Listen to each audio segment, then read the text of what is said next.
Okay, let's get into the deck tech. Shanid Sleeper's Scourge. 1 red, white, black for a 2/4 Menace Human Knight. Other legendary creatures you control have Menace. Whenever you play a legendary land or cast a legendary spell, you draw a card and lose 1 life. Now this deck started as my first EDH deck with Zergo Helmslasher. It was a really janky Voltron life gain with Angel backup synergy. That was my first try. Played it a lot of times through goldfishing and just had it at home really. It evolved into a legendary Typal deck. I upgraded the removal and added singles from the Legends Legacy Precon, which is a good place to start for Mardu Legends. In terms of creatures, there are 30 in the deck. Instants and sorceries, there are 12. Artifacts and enchantments, there are 20 of them in total. There's 1 planeswalker, which can also be your commander.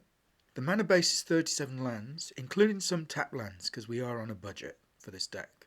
In terms of token generation, there are 9 cards capable of generating some form of token, which is in the form of knights, treasure, assassins, and golems. There are 36 legendary matter cards, with 10 knights matter cards as a sub-theme.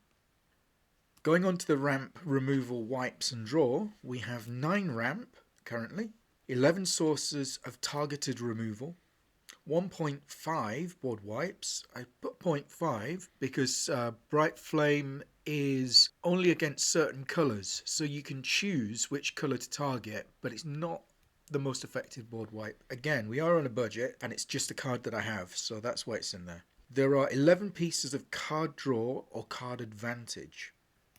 It's a mid-range deck. No combo or alternative win cons, just play legendary permanents and spells, accrue value and swing away for the win. Card draw and evasion in the command zone really help this build. Key synergies. A lot of the cards in this deck are legendary or care about legendary matters. In terms of card draw and card advantage, we have Marchesa, Urju and Hazaret, Dihada, Hoard the Weatherlight itself, Heroes Podium. We also have Banner and Commander Sphere, with Archer Varaska, Stone of Arech, and Prism to draw cards.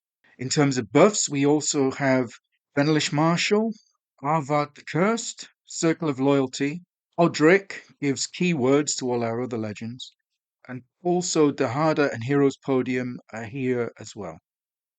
In terms of recursion, we have Primeval's Glorious Rebirth, Alessia with 7 targets, Peshar with 9 possible targets, and Chainer who can reanimate any of the 30 creatures. Future upgrades. 3 cards I've identified as future upgrades for this deck, which I will probably purchase, are Ruinous Ultimatum, Gix Yawgmoth Praetor, and Lauren of the Third Path.